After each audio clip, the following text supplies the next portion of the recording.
Assalamualaikum warahmatullahi wabarakatuh. Alhamdulillahirabbil alamin, shalatu wassalamu ala asrafil anbiya wal mursalin wa ala alihi wa sahbihi ajmain. Anak-anakku yang soleh dan soleha, apa kabarnya pagi hari ini? Alhamdulillah ya, semuanya semoga dalam penjagaan Allah Subhanahu wa taala dan diberikan kesehatan. Topik pembahasan kita hari ini adalah perkembangbiakan hewan. Tentu ada yang generatif dan vegetatif. Masih dalam buku tematik kelas 6 ya, tematik 6A. Ya, apakah kamu tahu salah satu cara hewan mempertahankan dan melestarikan jenisnya adalah dengan kemampuannya yaitu berkembang biak? Ya, berkembang biak. Perkembangbiakan generatif ya terjadi jika ada proses pembuahan. Nah, pembuahan adalah proses peleburan sel kelamin jantan dengan sel kelamin betina. Perkembangbiakan hewan secara generatif ada yang bertelur atau ovipar. Ada yang melahirkan beranak disebut vivipar, dan yang ketiga bertelur dan melahirkan ovovivipar. Ya, gabungan keduanya. Bertelur apa saja ya? Ya, digambar ada ular, ada burung, angsa, ikan. Nah, bertelur atau ovipar, perkembangbiakan hewan secara bertelur disebut juga ovipar. Ovipar berasal dari kata ovum yang berarti telur.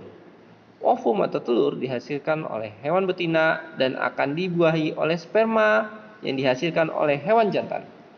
Pembuahan telur oleh sperma akan menghasilkan zigot. Selanjutnya zigot akan tumbuh dan berkembang menjadi embrio hingga membentuk individu baru. Pembuahan pada hewan ovipar dibagi menjadi dua, yaitu pembuahan internal dan eksternal. Pembuahan internal adalah proses pembuahan ovum oleh sperma yang terjadi dalam tubuh induknya, ya. Nah, contohnya burung penyu ayam. Ingat, burung penyu ayam. Pembuahan internal. Nah, pembuahan eksternal adalah proses pembuahan ovum oleh sperma yang terjadi di luar tubuh induknya. Contohnya apa, Pak? Tuh lihat, katak dan ikan.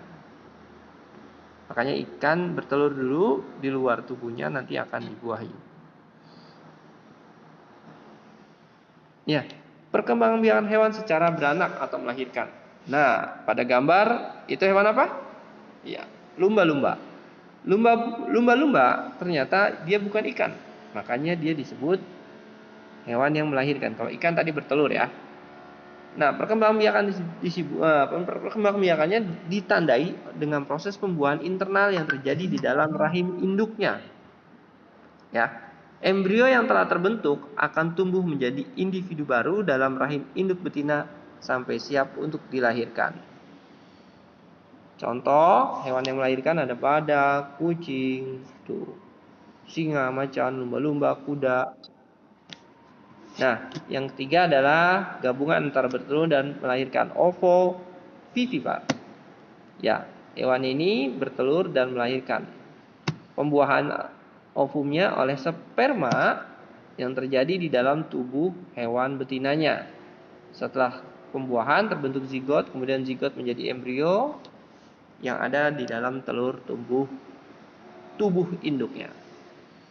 Contohnya ada hiu, kadal, ular, apalagi nih, eukaliptus ya. Nah, berikut gambar perpaduan ya antara vivipar, ovovivipar dan ovipar. Silakan diingat-ingat, di screenshot, ceklek. Yang kedua adalah kita bahas tentang perkembangbiakan hewan secara vegetatif. Dia tanpa melalui pembuahan. Ya. Perkembangbiakan vegetatif terjadi melalui pembentukan seperti tunas, fragmentasi, membelah diri dan partekogenesis. Nah, ini contohnya hidra untuk tunas ya. Dan anemon laut. Kemudian fragmentasi yaitu dengan memisahkan atau memutuskan diri menjadi dua bagian. Itu terjadi pada cacing planaria. Membelah diri Ini hewannya kita biasa sebut amuba. Tubuhnya secara perlahan akan membelah menjadi 2 bagian. Itu ada urutannya, 1, 2, 3. 3 kemudian 4. 4 kemudian 5. Akhirnya yang ke-6 terbelah menjadi 2. Jadi individu baru. Yang keempat adalah partenogenesis. Ya, dia tanpa melalui proses pembuatan. Ini terjadi pada komodo. Jadi pada kondisi tertentu hewan betina tak akan menemukan pasangan hewan jantan dalam waktu yang cukup lama. Namun dia bisa berkembang biak. Baik, alhamdulillah. Yuk kita lihat, berlatih, kerjakan halaman 61 yang kemudian kamu foto hasil pekerjaan, kirimkan melalui GC. Dan jangan lupa tetap semangat apapun yang akan kamu hadapi. Ya, Indonesia merupakan satu negara yang memiliki keragaman jenis flora dan fauna yang sangat tinggi. Salah satu cara yang dapat kita lakukan adalah menyayangi hewan dan tumbuhan di sekitar kita, serta melestarikan lingkungan sebagai habitat hewan dan tumbuhannya. Tetap semangat dan jaga selalu kesehatan kalian. Wassalamualaikum warahmatullahi wabarakatuh.